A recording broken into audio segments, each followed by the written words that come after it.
बात होगी इस वीडियो में डायरिया के हवाले से। डायरिया है वो दो अक़साम का होता है। उनमें से एक अक़साम ऐसी है जिनमें आपकी बॉडी बाहर से आने वाली जो ग़िज़ा है, जो आपने खाया है, उसको वो हज़म नहीं कर पा रही, तो आपको एक्सेसिवली डायरिया की प्रॉब्लम देखने को मिल सकती है, लूज़ मोशन की प्रॉब्लम देखने को मिल सकती है। उसके अलावा जो दूसरे नंबर पे आ जाता है इसका इम्पॉर्टेंट जो इसकी रीज़न है डायरिया की, वो आ जाती है इन्फेक्शियस डायरिया। फर्स्ट नंबर पे डायरिया है, उसको मैनेज करने के लिए किसी ट्रीटमेंट की आपको ज़रूरत नहीं है। इसमें जस्ट आप सप्लीमेंटेशन की बुनियाद पे ही इस प्रॉब्लम को आप रिज़ॉल्व कर सकते हैं। पहली जो चीज़ है जो आपको मेंटेन रखे, आपकी बॉडी का हाइड्रेशन स्टेटस है। आपकी बॉडी एक्सेसिवली डायरिया की वजह से, ज़्यादा बार बार लूज़ मोशन की वजह से जो बॉडी है वो डिहाइड्रेशन का शिकार हो जाती है। तो इसको मैनेज करने का जो इम्पॉर्टेंट वे है वो है आपको अपनी बॉडी का हाइड्रेशन स्टेटस मेंटेन करना है। उसके लिए आप बाहर से ओरल रिहाइड्रेशन सॉल्यूशन पानी में उसको मिक्स करके आप वो पिएं। डेंस फूड यूज़ ना करें। आप बनाना यूज़ कर सकते हैं, आप ब्रेड खा सकते हैं, ग्रीक योगर्ट आप कंज्यूम कर सकते हैं। और जो इम्पॉर्टेंट चीज़ है जो डाइजेशन में रोल प्ले कर रहे होते हैं वो है हेल्दी माइक्रोबायोम, जो आपकी गट का, जो आंतों का हिस्सा होते हैं। उनकी वजह से ही खाना अच्छे तरीके से हज़म हो रहा होता है और उसमें जो चीज़ें बॉडी को एब्जॉर्ब करनी होती हैं बॉडी वो एब्जॉर्ब करती है। लेकिन जब वो माइक्रोब्स अपना रोल सही से परफॉर्म नहीं कर पा रहे होते, इन्फेक्शन की वजह से आप बार बार एंटीबायोटिक्स ले रहे थे, तो ना सिर्फ वो इन्फेक्शन आपका ठीक होता है बल्कि ये हेल्दी माइक्रोबायोम भी उसकी वजह से किल हो जाते हैं। तो प्रोबायोटिक्स सैशे फॉर्म में अवेलेबल होते हैं, आप उनको कंज्यूम कर सकते हैं। वो आपकी डाइजेशन को बेहतर करेंगे।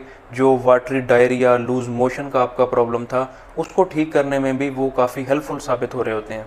अब दूसरे नंबर पे आ जाता है इन्फेक्शियस डायरिया। अब इन्फेक्शियस डायरिया आपको पेन के साथ होगा, एब्डोमिनल क्रैम्प्स होंगे। इसके अलावा जो इसकी और इलामात हैं वो ये हो सकती हैं कि समटाइम पेशेंट ब्लडी डायरिया या ब्लैकिश कलर के स्टूल की कंप्लेंट कर रहा होता है। तो ये वो इलामात हैं जो इस चीज़ की निशानदेही कर रही होती हैं कि आपकी एब्डोमेन के अंदर इन्फेक्शन हो चुका है और उसकी वजह से आपको बार बार डायरिया जैसे प्रॉब्लम्स देखने को मिल रहे होते हैं। और जितनी भी ये सप्लीमेंटेशंस थी उनको करने के बावजूद भी ये प्रॉब्लम्स ठीक नहीं हो रही होती। तो ये इस चीज़ की निशानदेही कर रही होती है कि आप एब्डोमिनल इन्फेक्शन की वजह से डायरिया का शिकार होने। उसको मैनेज करने के लिए सबसे पहले तशख़ीस ज़रूरी होती है कि इन्फेक्शन किस वजह से है, बैक्टीरियल इन्फेक्शन है, वायरल इन्फेक्शन है या और कोई पैरासिटिक इन्फेक्शन है।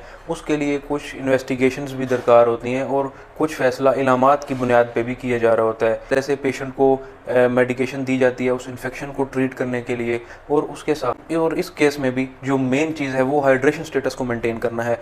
और उसको देखने के लिए बच्चों में आप ये चेक कर सकते हैं, जब बच्चा रो रहा है, उसके आंसू आ रहे हैं, उसकी आइज़ वेट हो रही हैं, नहीं हो रही। इसके अलावा बच्चा स्टूल पास कर रहा है तो उसमें जो डाइपर है वो प्रॉपर वेट हो रहा है या नहीं हो रहा।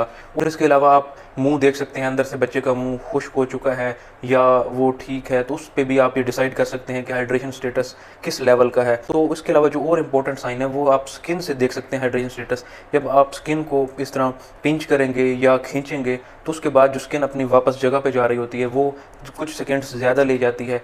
तो इस हवाले से भी आप देख सकते हैं, ये बेसिकली स्किन का एक टर्गर प्रेशर होता है। अगर हाइड्रेशन स्टेटस अच्छा होगा तो ये प्रेशर भी ठीक होगा, लेकिन जब हाइड्रेशन स्टेटस कंप्रोमाइज़ हो रहा होगा तो ये प्रेशर भी इफेक्ट होगा। अब ये टेस्ट आप बड़ों में भी देख सकते हैं, बच्चों में भी देख सकते हैं। प्रॉब्लम ज़्यादा हो रही हों, ORS, उसके अलावा इन्फेक्शन को ट्रीट करने के लिए मेडिकेशंस भी आप यूज़ कर चुके हैं, प्रोबायोटिक्स भी आप यूज़ कर चुके हैं। पे आता है डायरिया को मैनेज करने के लिए कुछ एंटी डायरियल ड्रग्स दी जाती हैं। ये आंतों के अंदर जो सेक्रेटरी एक्टिविटी ज़्यादा हुई हुई थी, जिसमें वाटर आपका होल्ड नहीं हो पा रहा था, तो उस कंडीशन में दी जाती है। लेकिन इसको ज़्यादा प्रेफर नहीं किया जा रहा होता क्योंकि बॉडी उन मेटाबोलाइट्स को सिक्रीट आउट कर रही होती है जो आपकी बॉडी को नहीं चाहिए होते।